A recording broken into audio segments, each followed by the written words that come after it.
Okay, so I've got Jimmy Cannon here, who is band leader and lead singer and sax player for the wonderful Jazz Cannons. How are you, Jimmy? Very well, Brad. Very well indeed. Thank you. Good stuff. Thanks for letting us have some of your time here. What we're going to do is just ask Jimmy a few questions and just to get to know him a little bit, get to understand a little bit more about what the band has to offer. So let's kick off. Jimmy, how long have you been a musician for? Uh, I've been a musician for a good 25 years. I started off when I was 16, and what does that make me? Makes you nearly 40. Nearly 40. Bit scary. Playing saxophone in bands in Cornwall. Um, yeah, too young to be out there playing. That was definitely the case. That's good. That's a good grounding. So, Yeah. and have you had much formal kind of music education in that sense, or is it all just come from the street, so to speak? Yeah. I was predominantly self-taught, um, and cut my teeth on the street.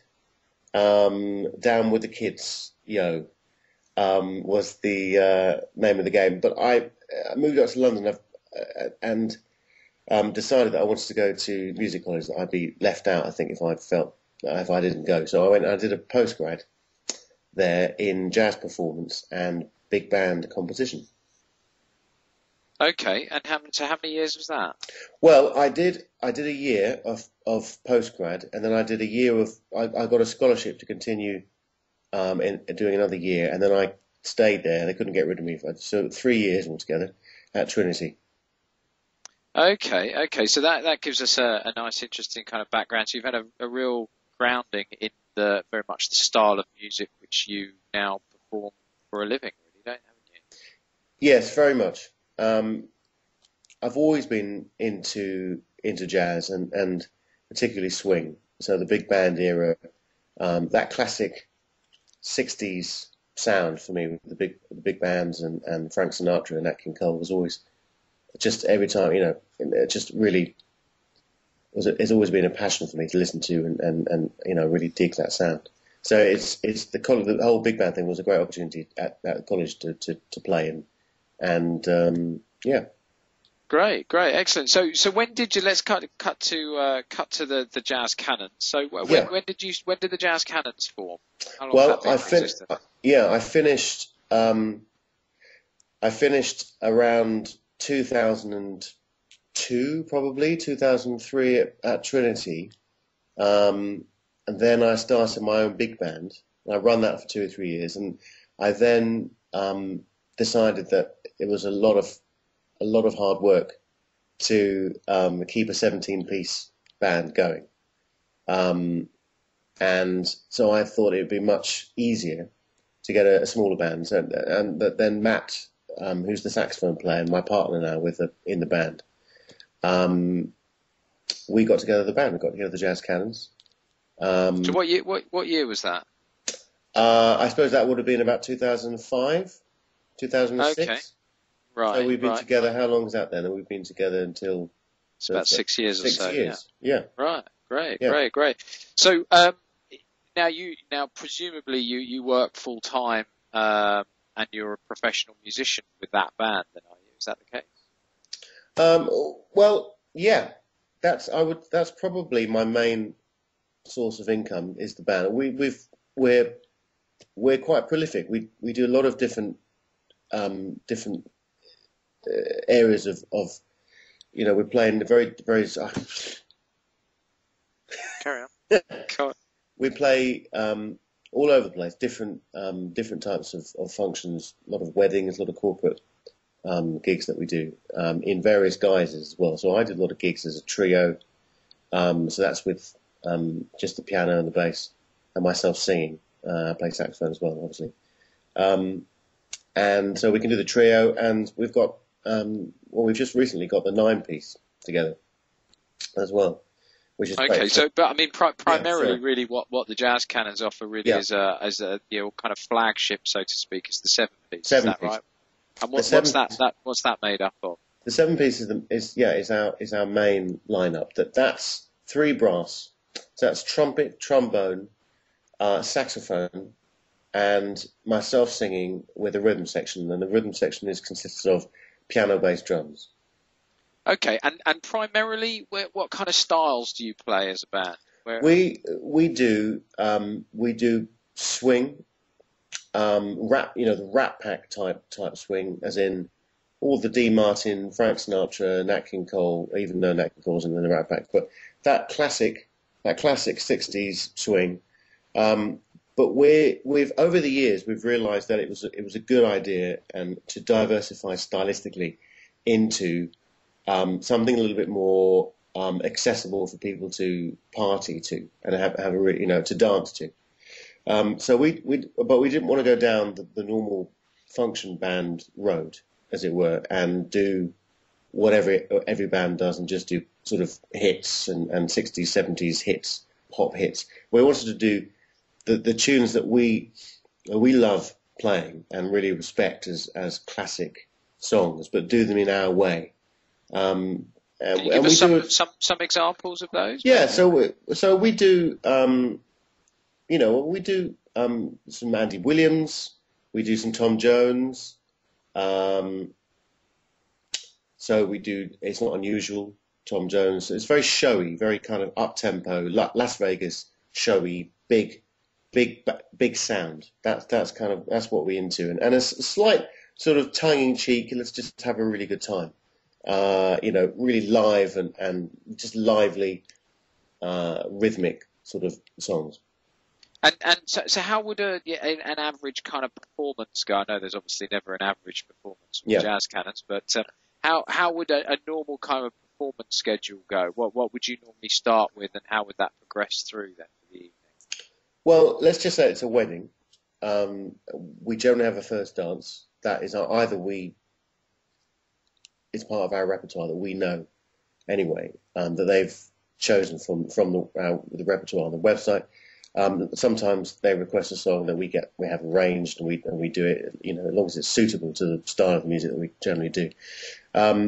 We start normally with um, something like Bossa Nova Baby, which is an Elvis tune, which is quite up, very twisty, boogaloo. Um, it's sort of jivey, that kind of stuff, quite upbeat. Going into Michael Bublé, sway, sort of Latin type thing. So we want people to get up dancing straight away. And then there'll normally be a little bit of a lull for maybe one song where people will just want to have a slow dance with somebody and or by themselves. Sorry, I'm waffling on. Go ahead. No, fine. So I mean, I was going to ask you, you Yeah. find people do very much kind of get on the dance floor right from the get go, then, do they? Right from when Definitely, you definitely. come Well, on especially if it's a the first, set. especially if it's a wedding and it's a first dance, everybody's up there. So we like to, as soon as, and everybody feels obliged, to be honest, to be up there, even though they've probably had a big meal and they've just eaten and they've had the pudding and the coffee and they're a little bit stuffed. So they don't necessarily want to get up from the table and dance. But I always, You bring them, try to beckon force them to people, the dance yeah, floor. get Yeah. them up really without violence. And on the dance floor and just get them involved with the first dance in the couple, or even if it's a corporate gig, it's we're there and we're employed to do a show and to get people having a party and a good time. So I feel very much obliged to that's half of my job is to get people up dancing and people to enjoy themselves. Otherwise, we might as well be you might as well stick a record on or CD or to have a DJ, and you might as well or just put some music on or have some just playing in the background. We're there to entertain. We're there to get people up dancing and and that's it. So as soon as people are up dancing, our job is to keep them there. Um, Gone. Okay, so you're very much kind of ticking all those boxes in terms of making sure that you keep that dance floor filled. So the kind Yeah. of repertoire that does that, just to kind of sum up, then is very much that up tempo kind of swing style, moving into kind of some Latin up tempo Latin stuff as well, and then into more that kind of classic pop and soul for later on in the evening. Would that be right? Yeah, yeah. We've realised that medium swing tempos don't really work. Although we do have a couple of classic ballads and swing tempos for the older generation. So you've learned in all the years, and you're literally kind of hundreds of shows later. Yeah, You've learned what works and what doesn't work, and you've put that to the test, and you've altered and changed your yeah, set list. Really, have you to reflect absolutely, absolutely. I mean, we've got pretty much we have what we call a pad of music that is in order. Everybody has the same pad. And so all the instruments have their own music. We start from the beginning and we go through. Now, if it's not working for some reason, we'll skip a tune, or we'll go back, or we'll go forward 3 or 4 tunes just to get to find the right tune that's going to work for that situation or that occasion. So it's kind of what musicians call reading the room. Is that right? That's right. So yeah, exactly. We read the room. If a lot of the time, actually, there's we'll do The Way You Look Tonight. So it's quite someday when I'm awfully low. We'll do that. So it's nice and sort of quick step, very nice, sort of jazzy, slow. But people love that. It's very nostalgic. It's very romantic.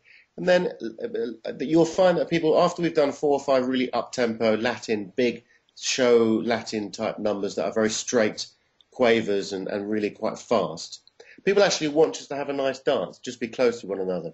So we'll do maybe another one. We might do, say, Love, or Let There Be Love, or something in that vein, in like a slow, that might be the type of song that people want.